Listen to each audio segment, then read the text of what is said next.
Hello, my name is Marcus. I'm the compiler of a collection of therapy quotes entitled 1001 Windmills of the Mind, a collection of advanced self-help quotes taken from what's often called the psychodynamic or the psychoanalytic perspective, which long ago, as I understand, was referred to by some, or perhaps many, as philosophical medicine and narrative medicine. Let's continue here in part 2.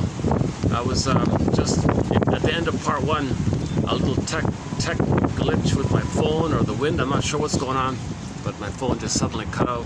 So I'll stop the music to increase the audio here. It's quite windy today, so I've got the umbrella to see if I can muffle some of the sound out. So you'll be hearing some muffling sounds throughout.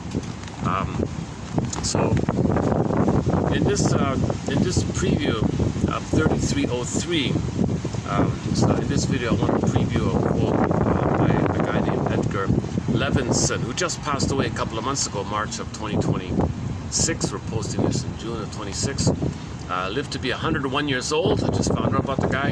He wrote 3 books in his lifetime, and he was one of the kind of advocates for what's called interpersonal, gestalt, holistic, broad, like Karen Horninian, broader perspective, more humanistic, holistic perspective of psychoanalysis, where most institutes have a kind of an adherence to a specific theory,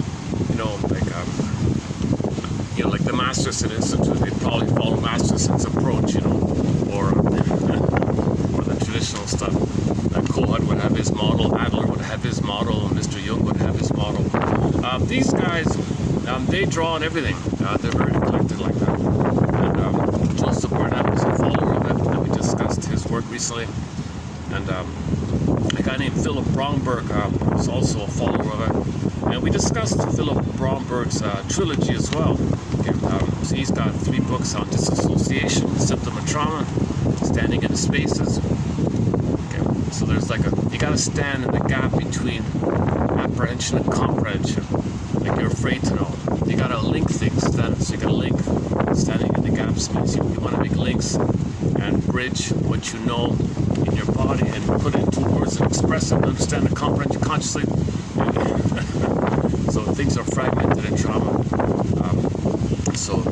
Standing in the spaces, awakening the dreamer, again, so you're in a bit of a trance, trauma trance. How do you get out of this trauma trance? A lot of amnesia like that. It protects you, yes. So how do we get back to earth? And his most famous book of the 3 is called The Shadow of the Tsunami. He calls trauma an emotional tsunami, and the after effects, the shadow of it, so the PTSD of trauma. They're good, but we posted quotes from Philip Bromberg, and now Joseph Barnett, Karen Horney, of course. And now we'll do our first quote from Mr. Levinson. What I thought I would do is, since he's so unknown, I thought I would just play the YouTube promo, like the Institute promo clip. And you can see him speaking for a couple of seconds. So at least you get an idea of what we're talking about here. Let me see if I can do this. I gotta hold the umbrella while I still play this.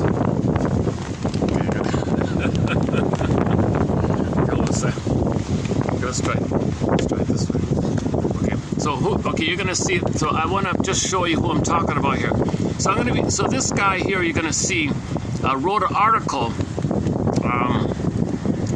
Just a general sort of thoughtful kind of. He's a little philosophical, this kind of guy. He's considered to be sort of an abstract, philosophical, witty, dry wit kind of character. There's his name, Edgar Levinson. He's got 3 books out.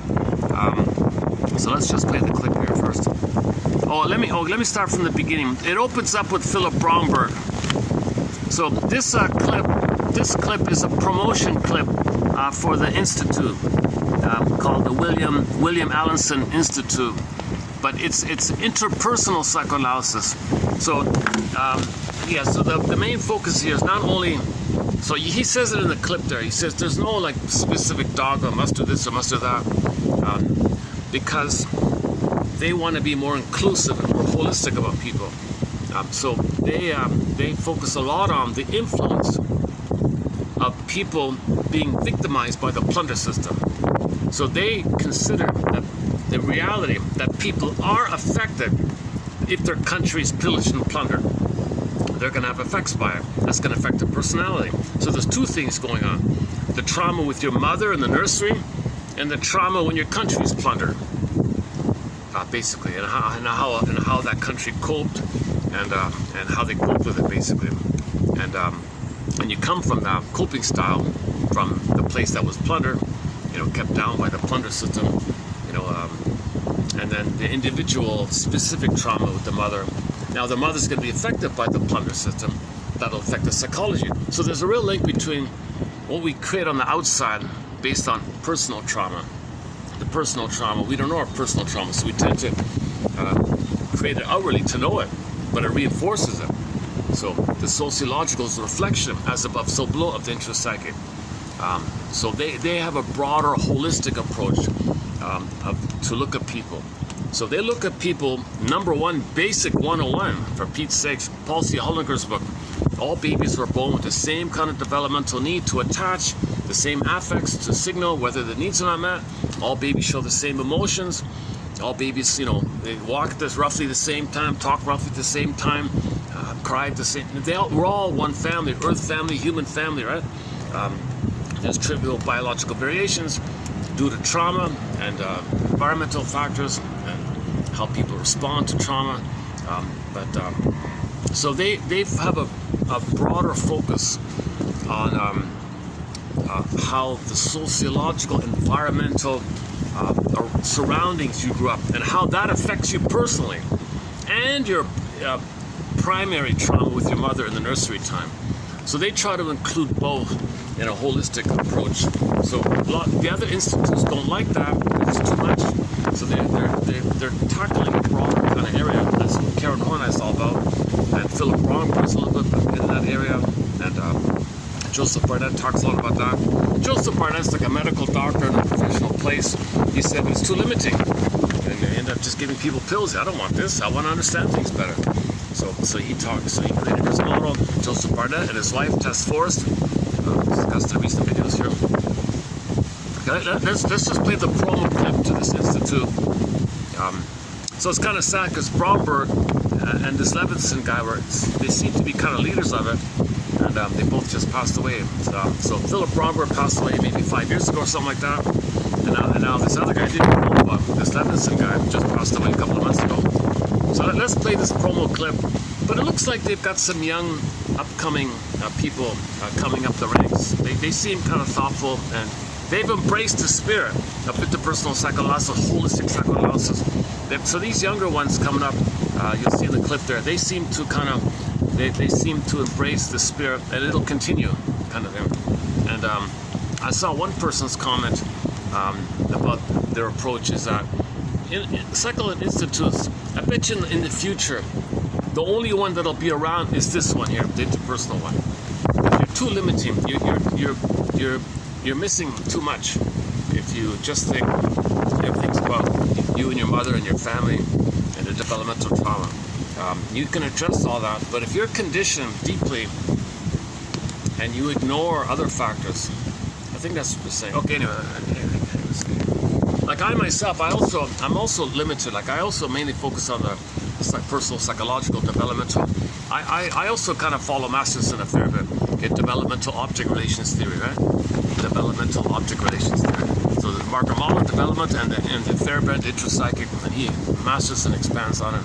So we create a model in the mind, intrapsychic, and the developmental plus the intrapsychic, the interplay like that, and Alice Miller and Grotstein and Ogden and Klein, Melanie Klein, and Grazian, and many other authors. So we've got a lot of excellent authors here. So here's a new author here, so we'll see if we'll have more quotes from him as well. So the clip opens up with Bromberg, and the second person is the Levinson guy, who I'm going to talk about here. Let's try this.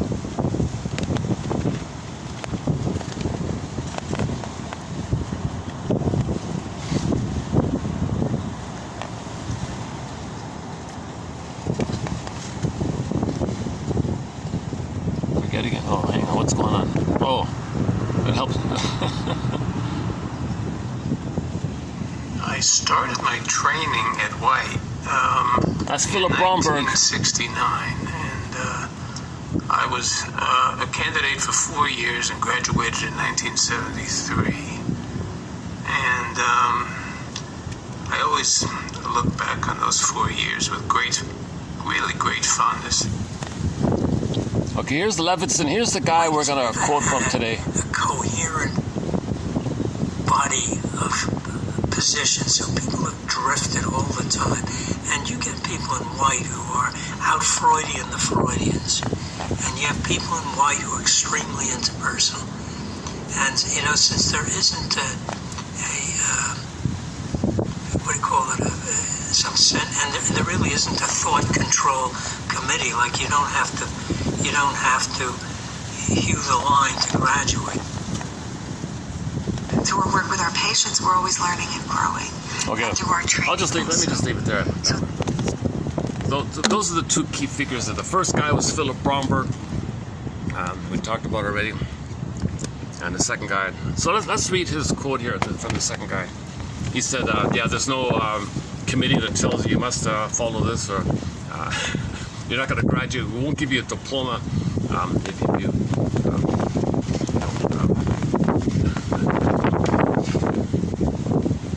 You're supposed to give interpretations in this manner, maybe. So they're more flexible. So they're more open-minded. It seems. They're focused. They're focused on your enthusiasm, your interest, your love, your desire, and your broader perspective. And they go by that more like that. So that's why.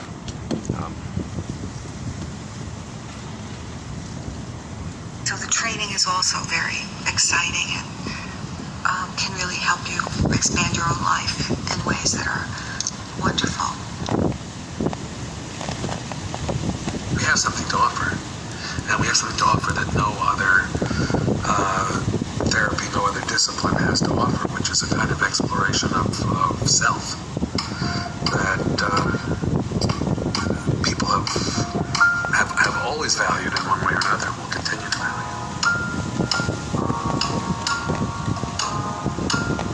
The thing about White is that it's a real community. You know, you're part of a class. You go through all of your training with that same class. And in fact, my class continues to meet as a supervision group.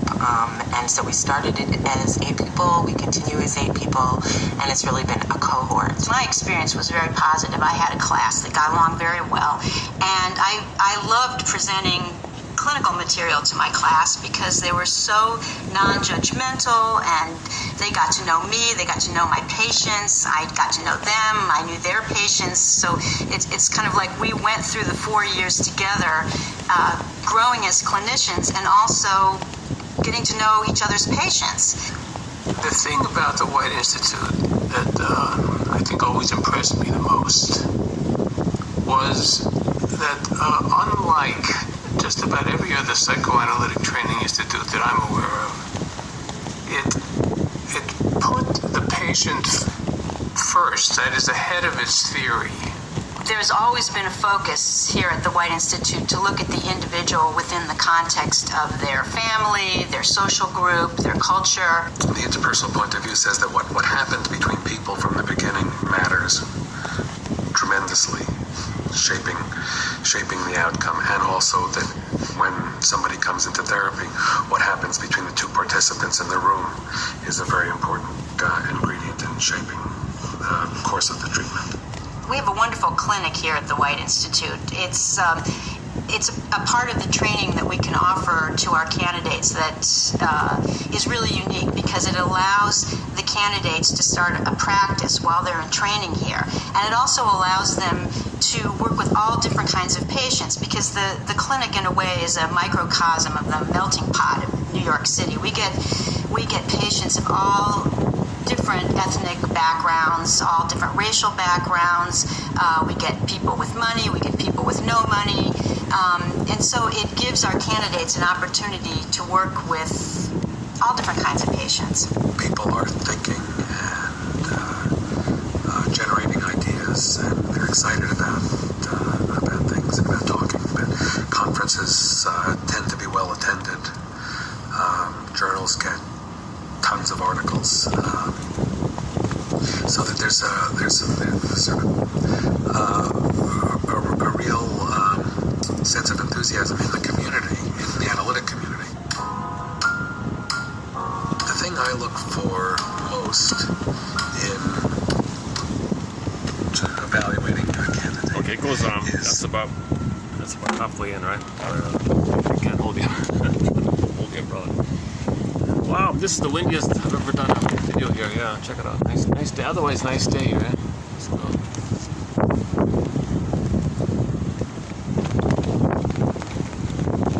actually, it's good that in part one it cut out because the music made it harder to hear. So I'll turn off the music part. Okay, in a second. Let me get the quotes here.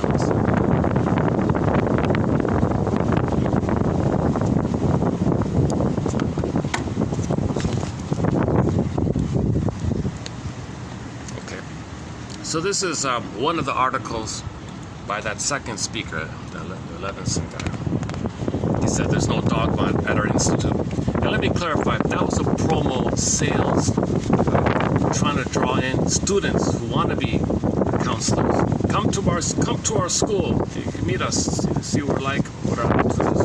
Other people don't do that, right? Other institutes, they never show you the shrinks, they never show you who you're going to study with. They're hiding, right? So they're a little more open like that, a little more honest. So I just discovered these guys myself, due to Joseph Barnett and what he wrote and all that. So this is something new, something to look into. I don't even know who this Aronson guy is. Okay, anyways. So back to Mr. Levinson here. He seems to be sort of the quirky kind of philosophical kind of guy, right? All right. This is gonna work here. Okay, so here's some of the quirky guys.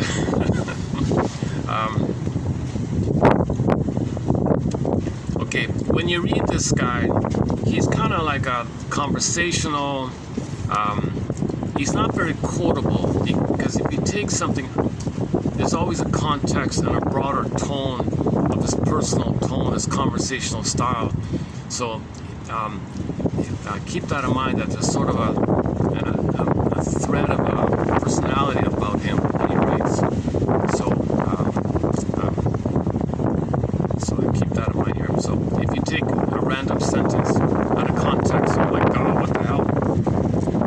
Any therapist working, and he's trying to be, he's a little quirky and witty, he's trying to be a little, like they said, he's got a bit of a dry wit, he's got a bit of a slight edge, maybe there's a slight, cynical, slight, but not too much, it's not too offensive, it's just maybe a little playfully ironic about his anger, trying to be educational, maybe using wit as a teaching tool. I'm not sure what's with him exactly. He's a beloved character in their community like that. Any therapist, I gotta find a way to hold this umbrella without it flying away from me. Let's try it like this. Let me try an experiment here.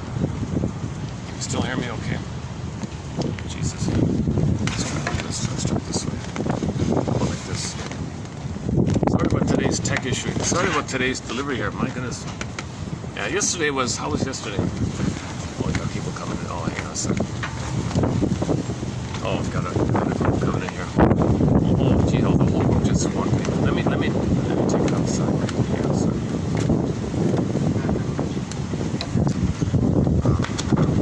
Let me find some spot on the inside. This is what it is.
check the time, so let me avoid.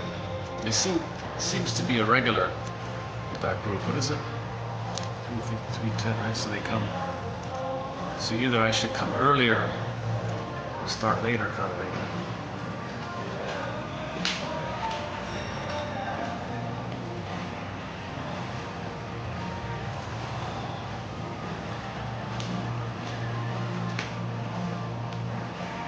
Oh, yesterday we talked about the famous painting called The White Pine by the artist A.J. Casson. Yeah, from the group of 7. A nice painting. It's a good, you see the tree at the shore, windy, kind of bent, alone. Very impressive painting. It's a good symbol for each person. Braving the world alone. You are alone, but you're resilient. It's you're there. The tree is strong, but he's facing the world and he's okay. So we're all okay. A little inspiration.